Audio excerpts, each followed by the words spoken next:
Hallelujah. Here we go. It is finally here, folks. Ohio State opening training camp on Thursday morning, and we get 3 practices to watch Thursday, Friday. Oh my gosh, what a perfect number. It's a That's 3 things unbelievable. Thursday for the first day of camp. Welcome to The Beat, the Austin and Berm Show. I am Austin, and he is Berm, and we have 3 things that we could be looking for as Ohio State hits the practice field at the Woody Hayes Athletic Center. Berm, been excited all week, and now it's even better because the offseason is dead and buried, and training camp is here. Absolutely. Did you see earlier this week, or maybe it was over the weekend, there was a SEC affiliated national columnist slash voice box who said that talking season was over and that he was now firmly in one camp of the automatic qualifiers and the playoff thing, where he said that one side wants to earn it on the field and the other wants to put the best teams in. I know which side I'm on. And I was like, huh? I don't get it, because isn't the point of playing it on the field to see what the best teams are? I would think that earning it on the field would give you more insight to who the best teams were. So I don't know how that can be an either or argument. Yeah, it was pretty dumb. And I just wanted to start off this episode of The Beat by pointing out that it's pretty dumb. Well, if your point is we can be done with mindless talking season, playoff format debates, NIL conversation, transfer portal madness, and we can just talk about football, I'm all for it. Now, I know that there are probably going to be things that transpire in August that deflect our conversation in other directions, but it's not going to be today because Ohio State practices and people can watch it, including us. So yeah. I've done this a few times, including on a Talking Tuesday with Adam King on Tuesday, looking at and projecting some things that I wanted to watch. Now it's your turn, Berm, and you can't do the quarterback. Turn and Berm. That's we got a new show idea. Yeah, we just added into the repertoire. You can't do the quarterbacks. We've already talked about it too much as it is, and we're going to see them. And I bet we talk about them on Snap Judgments after practice on 97.1 The Fan, 10 TV, 10 TV Plus, and all audio platforms. But let's remove that from today's conversation as we get set for camp. Where's the first place you will look? I mean, quarterbacks, definitely. Oh, no, just kidding. No, here's the thing. You know me, so you know the first thing I'm thinking about as we head outside. Punters, baby. No, weather. Are we gonna be able to get this done outside? When I looked earlier on Wednesday morning, which is when we're recording this, I saw that there was like a good chance of thunderstorms in Columbus on Thursday morning. And then as I checked right before we began recording this, it said it was like an 18% chance of rain. So I'm looking up. Hopefully that doesn't change, because I think when football season starts, the worst thing, and this is one thing I hate about spring practice, is when we get there and we have to just stand inside. Like, it doesn't feel like football to me when we're standing inside. So I'm hoping first and foremost we get a chance to have the crowd lined up alongside of the fields, the outdoor practice fields at the Woody Hayes Athletic Center, and give the players a chance to connect with fans right away. Because to me, if I go back to last year, the one thing that still stands out to me from these viewing opportunities that we had in August was the moment when Will Howard walked out the first time and immediately went to the fans and began endearing himself to people who were still extremely skeptical of him as a potential Ohio State quarterback, as a team leader, as a guy who came from Kansas State and was lowly recruited. And seeing in that moment, I remember talking about it on Snap Judgments after that practice. Like, that is a guy that gets it. So at the risk of taking the 10,000 foot view, I'm interested in looking at who gets it and who is out there and is embracing the moment. I know we're going to see that out of guys like Jermaine Matthews, for example. Like, I know we're going to see that out of people like Brandon Ennis, for example. But is there somebody else that maybe is in a position where there's uncertainty about them or people don't know anything about them that really gets out there and connects with people? And so that brings me to my first point, which is the things I'm most interested to see are the guys we haven't seen.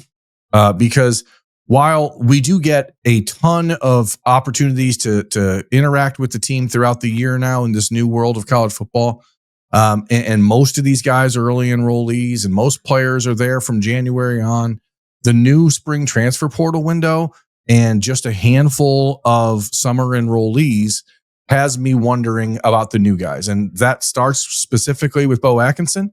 I want to see how he fits into this system, how he fits in as a player, how he fits in as a person. But that also is about Justin Terry, the West Virginia transfer who we've not seen. That also is about Turbo Rogers, the running back freshman from Alabama, who we don't really expect to have a role this year, but maybe in like a return game type of situation. I want to see physically what he looks like compared to the Ohio State Buckeyes, because he's a smaller guy to begin with, and he didn't get in January to have the benefit of the McMurati strength and conditioning program. I'm interested in seeing Brody Lennon coming from basically a Division 8 type of school in Ohio at the Gilmore Academy as a tight end. Physically, I know what Brody looks like, but how can he keep up with the speed of practice, even when it's not a full speed practice? Those are the things that I'm looking forward to the most on Thursday, if I'm being honest, because it's like we just haven't been able to put eyes on these guys, and now we can. Yeah, I think there's a lot of great points all packed into there. You weren't expecting me to go there. I love when I get you. Yeah, no, you did, and it's a great point, because Will Howard set down a marker on day one. The engagement with the fans is one thing, but then the way that he communicated and the way that the rest of the Buckeyes listened to him, like, we don't get to see a ton of full padded practices. I don't know if we'll even see any of them this month. That's a product of opening with Texas and having a quarterback competition ongoing, that sort of gets scaled back. Understand, I'm not mad about it at all. Totally get it. We'll do the best with whatever is available to us from Ohio State. There's still plenty of days to talk to the players and the coaching staff throughout the month. So got to maximize those opportunities. And some of those lasting impressions we got were, who were the guys that wanted the community engagement both inside the locker room and out? And Will Howard did that. Travion Henderson did that.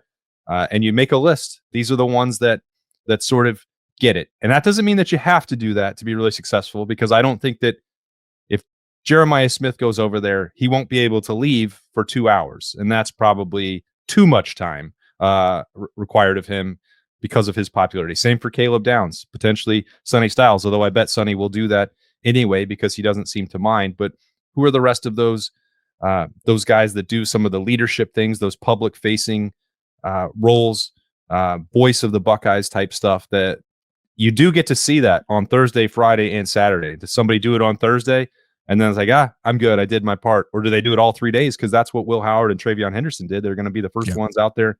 They're going to see every kid that's out there, and they want them to leave with a positive impression. And then they want to go have a good practice after that. Like, there is still practice. It isn't just a fan event and an autograph signing. These are the first 3 practices of camp. So I think that's a great point. And the first name that you mentioned is exactly where I'm looking as well, with Bo Atkinson, in terms of, getting eyeballs on. I hadn't seen him in any of the June one-day recruiting camps when we got to see the current Buckeyes. I haven't talked to him yet. I know that he was at one of the camps in July, and there were interviews with him from some other media outlets. But, he has not practiced at Ohio State yet. And I think that there is an assumption out there that he, and I would agree with the assumption, he was brought into Ohio State for a reason, and Bo Atkinson expects to have a prominent role for Ohio State. But I can't sit here and just say, well, he's automatically going to start ahead of Caden Curry or Kenyatta Jackson. We know one of those things is certainly not going to happen based on the way Kenyatta Jackson is being talked about. And I think it's unlikely given the way Caden Curry continues to be talked about, but we'll see. Like, I don't know. I don't have an opinion yet, other than Bo Atkinson was, reasonably productive again for North Carolina, but not entirely. I don't know that the consistency of the statistical output leaps off the page for him. So let's see what that looks like throughout camp. I do think that there are expectations for him, or Ohio State would not have brought somebody in the April portal window. But how did he change his body? What does that look like? Is there a possibility that he could play 3-tech for this team? I don't know the answer to that. We're going to find out in August. Yeah, and it's not just Bo Atkinson. It's Logan George. It's guys who was a dude of the week in Ohio State's latest post. They've apparently been catching up some weeks because we spent all Wednesday morning talking about dudes of the weeks, assuming that they were done. And then Ohio State released a final tweet with 3 more dudes of the week: Luke Montgomery, Logan George, and Jermaine Matthews. So the fact of the matter is, like, we're seeing a group, especially on the defensive line, that, again, these practices are not necessarily the most informative when it comes to rotational stuff or who's playing well or because a lot of these guys have no idea what they're really doing. Logan George should have a leg up on Bo Atkinson in that he's been through Ohio State practices before. But for Bo Atkinson, I saw him, I think, one time this summer at a one-day recruiting camp. And first thing that pops off the page is like the size. He's a legitimate 6'5", 265, 270 pounds.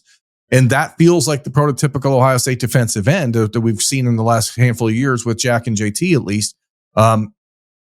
And how that impacts Caden Curry, I think, is super interesting, because you say maybe Bo Atkinson can play 3-tech. And I think, well, maybe it means more opportunity for Caden Curry to move inside, where his quickness and his hands are devastating in that role, and his energy is tough to match. Either way, though, I think the important thing with Atkinson is seeing how quickly he gets it. And is the communication there? Is he understanding his assignments? Is he waiting to see Kenyatta and Caden and other guys go through the drills, or is he jumping in front of the line and taking on a leadership position? Because, again, when I go back to Will Howard from last summer and last fall, the thing that stood out to me, even when he arrived last January, was that he never presumed he was anything but the guy. And I think that that's an important characteristic for a player at Ohio State, because so much of the Ohio State program is predicated on that confidence and on the ability to be a type A leader right away. Because if you don't get it, if you don't have that right away, it's easy to fall behind. And it's especially easy to fall behind when you're playing and competing against players who have been there for 3-4 years. Yeah. And I think if you go back to day 1 or day 2 a year ago, or spring camp a year ago, Devin Brown was leading that line. He was the veteran guy. He was taking the first reps and Will Howard had no issue with that. He had not earned it yet at Ohio State. What he had accomplished at Kansas State helped him here. It did not establish him in Columbus. And I think he let that process play out until it was clear that it was going to be his team. And that was, you could see that was building on day 1, but it hadn't been done yet at the start of August. So that's significant. Like, when you say, will he jump in front of the line? I bet he doesn't, because he hasn't needing it to go through spring. I don't mean push your way in front of guys that have been there. I understand that point. I mean, we've seen it at other situations. Some guys will slink to the back, and some guys will move to the front. And maybe you're not jumping in front of Kenyatta Jackson. I don't think that I would recommend doing that. But I would think that being right next to Kenyatta Jackson, if you want to play alongside Kenyatta Jackson, you need to wait alongside Kenyatta Jackson. You need to be learning from Kenyatta Jackson. You need to be learning from Caden Curry.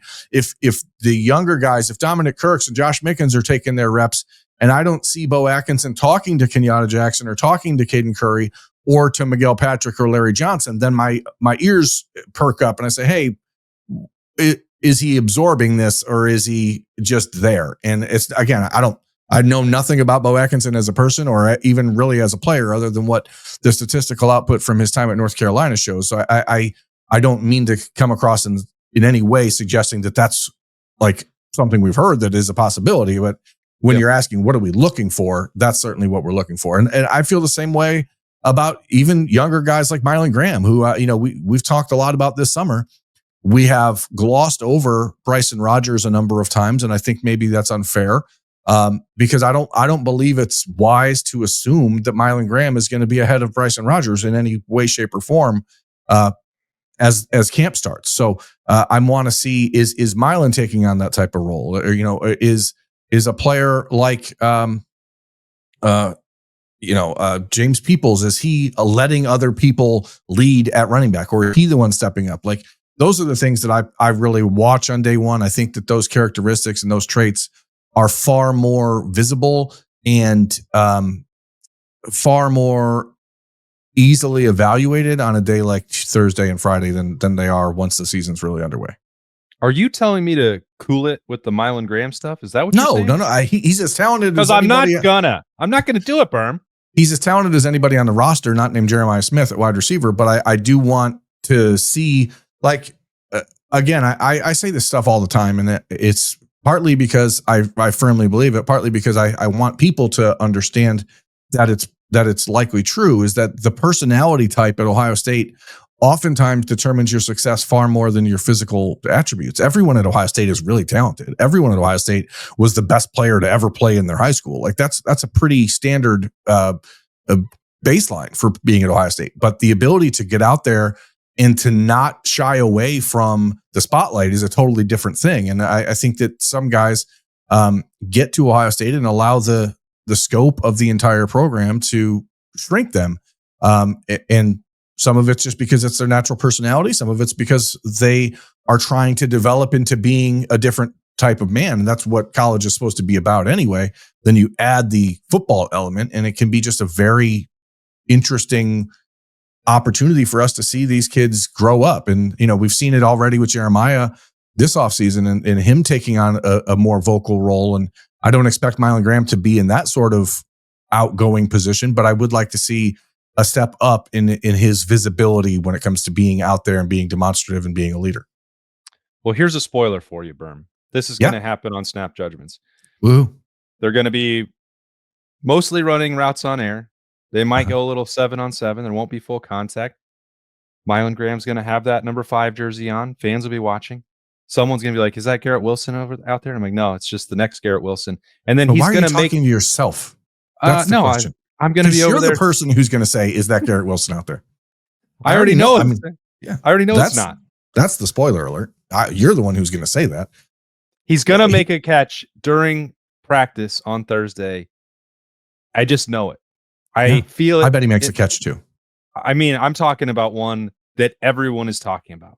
And I feel it in my bones. And then we're going to talk about it in Snap Judgments.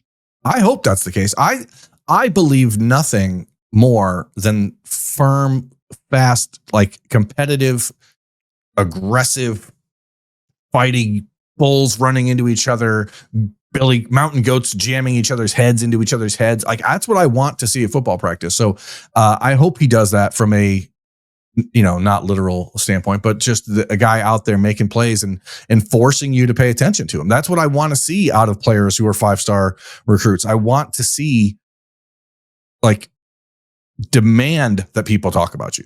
And I think that it's easy sometimes for guys to slink into the background when people or whatever he is, like Jeremiah Smith, exists. If the Buckeyes are headbutting each other on Thursday morning, we're going to have a very interesting episode of Snap Judgments later on. I'll do it.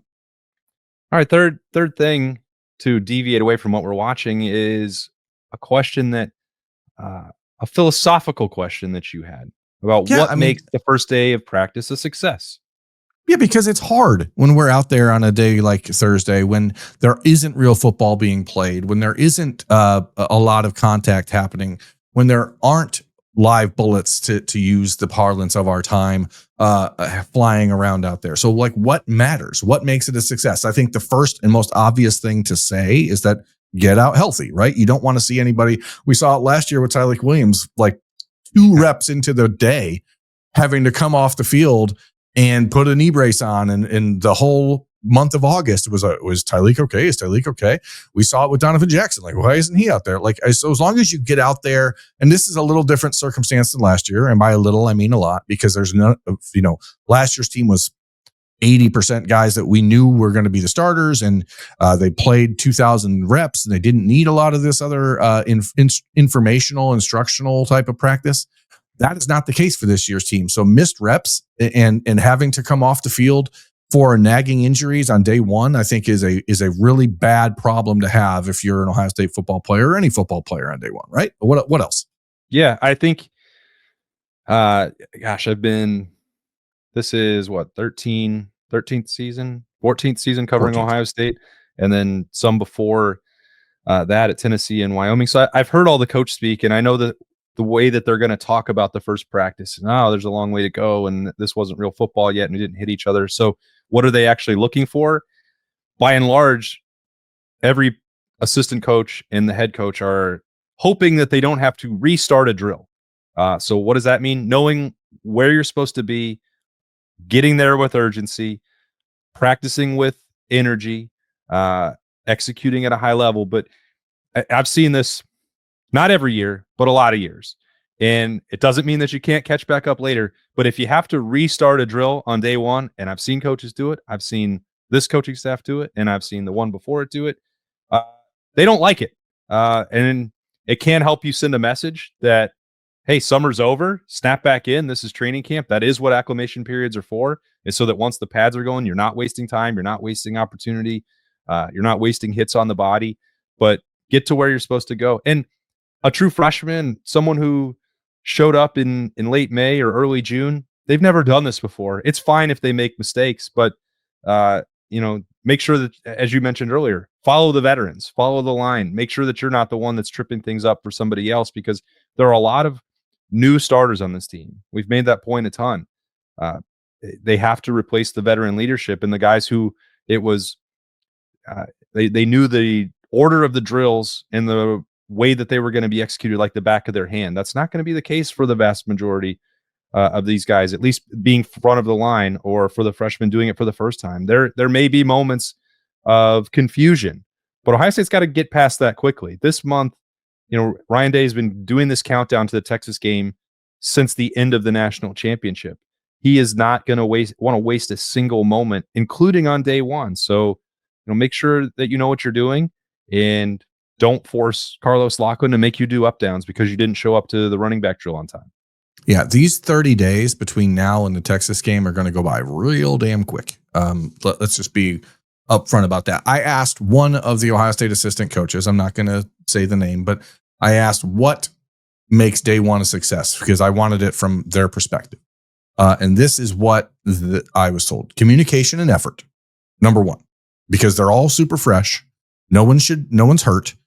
So it's about elite communication and being mentally clean, making sure you understand your alignment, making sure you understand your reads, and knowing that even if you're not out there hitting somebody on day one, even if you're not out there, trying to shed a block on day one, you can get behind, and your standing with your position coach can change on day one. And it is hard to get back, because that day one is the coach's opportunity to evaluate what you put in by yourself and how much you were committed over the last couple of months, and how ready you were for what they were going to throw at you. And the thing that we will learn about this Ohio State team and every other Ohio State team and every other college team throughout the history of the sport is that if your coach doesn't trust you, you don't play. And that starts like tomorrow. That starts today. That starts Saturday. So if you're not ready to go mentally and you're not out there, and if you have a question, you better ask it. If you have a thought, or if one of your teammates isn't holding up the standard and you're letting it slip, then that is on you. It's not on them. And so I think that is the stuff that really ultimately defines success for these few days. And so for fans who are going, I think it's important to know that you might not see huge plays being made left and right, but the little things and the details are where the championships ultimately get won. And that is what you can really see as we get out there on Thursday morning. Yeah. I mean, acclimation period, these practices are not like, well, we're going to ease into it. Like, vacation's not quite over yet. You have to make the most of it, because at the end of the acclimation period, you're putting on pads and you're hitting and competing against some of the best football players on God's green earth. Like, it's going to be physical. The month is going to be a grind.